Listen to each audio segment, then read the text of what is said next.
Good afternoon, all of you beautiful, beautiful YouTube Tarkovians. My name is Onepeg, and this is another afternoon edition of the Newsy News.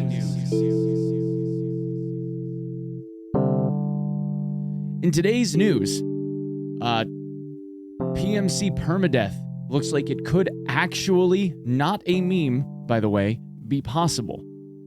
But I'll get into more of that in just a second.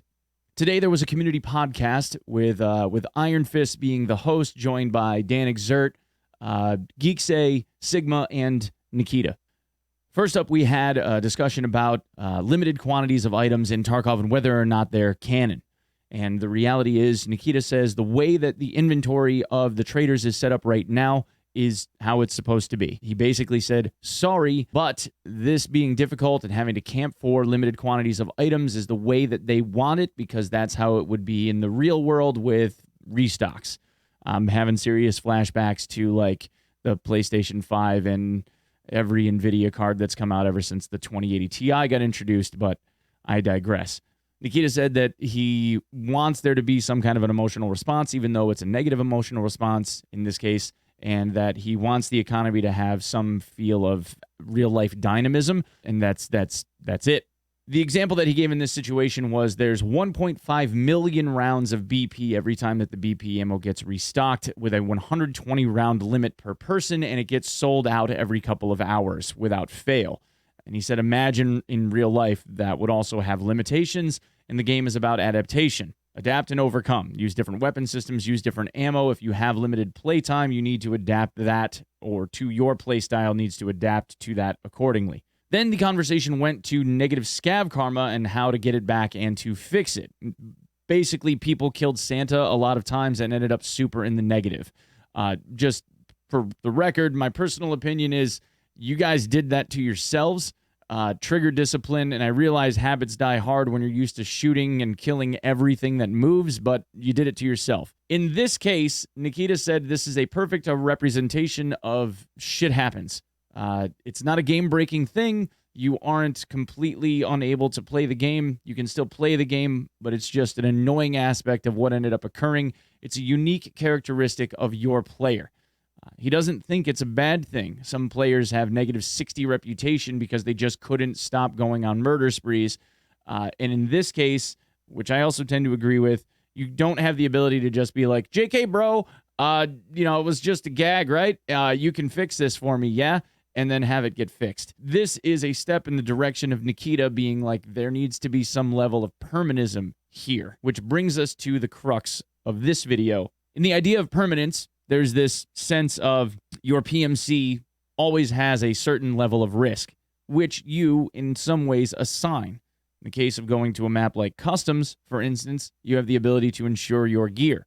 And depending on how you go about playing it, careful, aggressive, slow, fast, whatever, you are introducing the potential of greater or lesser of the ability for you to get beat, right? You get killed, you go back to the med bay, heal yourself up, and repack up another set of gear, go back in again. In the case of labs, there's no insurance. So while your body could still get clapped, you don't have the potential to get your insurance back like you would on Customs.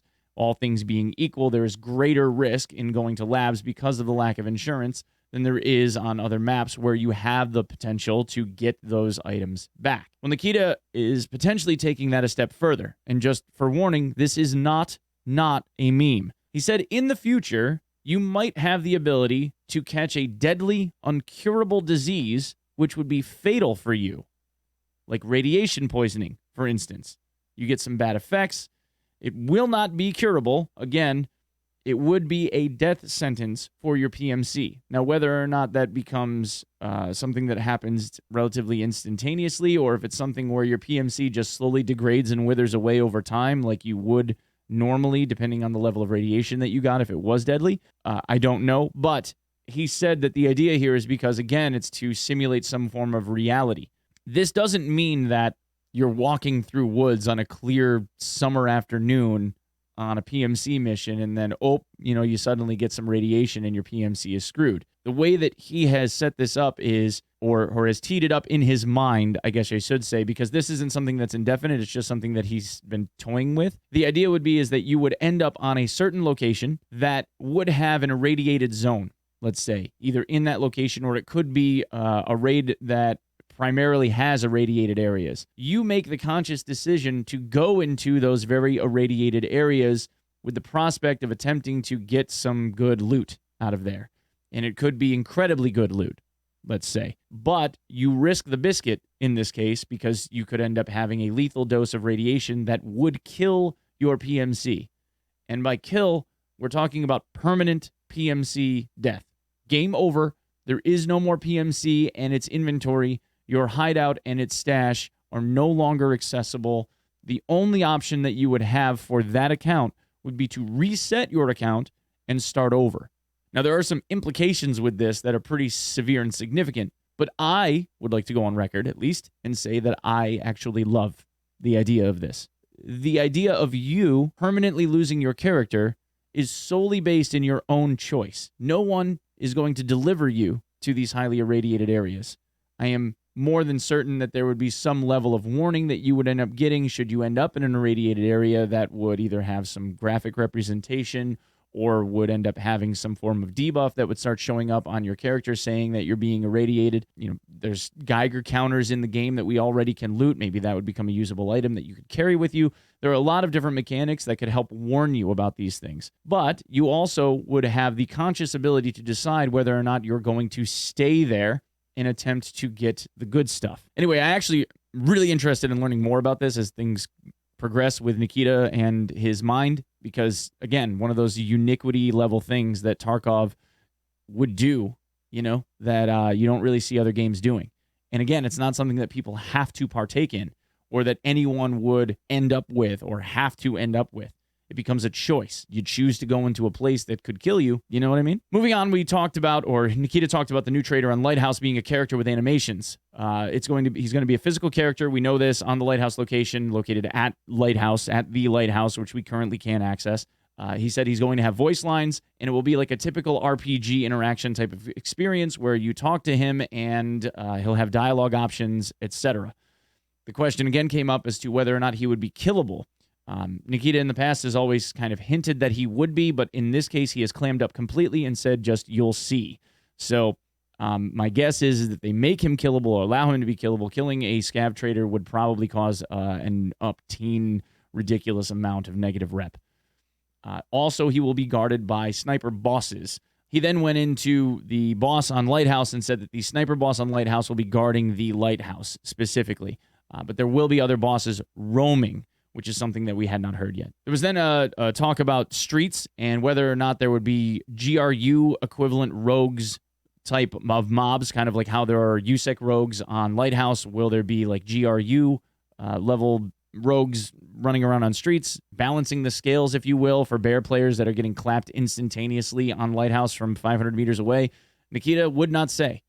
He says there's going to be many factions that will roam the streets, so he's not really giving anything away there. Obviously, there was concerns about performance and optimizations and frame rate stuff for streets, and Nikita shares those concerns, but he also said that with new iterations of Unity, he's confident that they're going to be able to better optimize the game so that it performs better and works better on older tech. Speaking of, I guess, less robust technology, even with later-gen consoles, Nikita said that they definitely want to have a console version of the game. That's a goal that they have. They're in talks with Microsoft, as we know. They've prototyped different controller assignments, and they have a playable version of the game in the office that is kind of getting set up for a controller. But in his words, he said you'd have to be a grandmaster of a controller to be able to figure out all of the button mapping.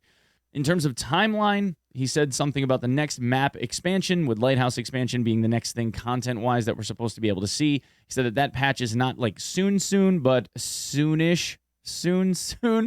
He said there needs to be a few more weeks of technical updates, and then they will have a timeline for streets. My guess is probably June. They said that they have a big focus for this year to do the retail release of the game. We know this. Hopefully they end up making that timeline given historics. The reality is likely that whatever timeline they have will be 2x in duration, because that's just how all of their estimations have been in the past. So if he says that they need a few more weeks for bug fixes and stuff, that's probably more like a month and a half.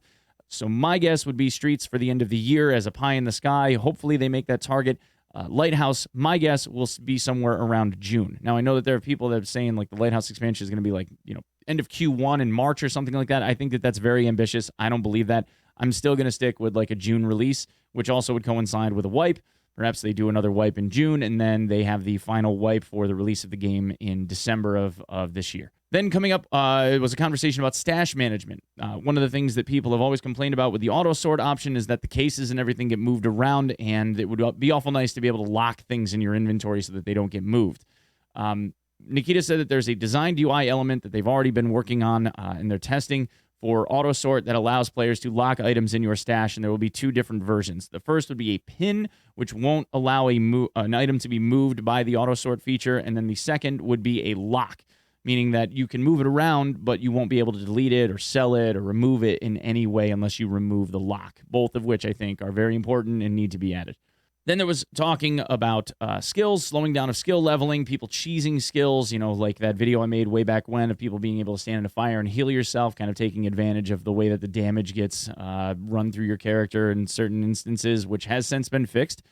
They're working on weeding out those different bugs, but obviously that comes in the testing of how the skill system works and leveling it up and stuff like that.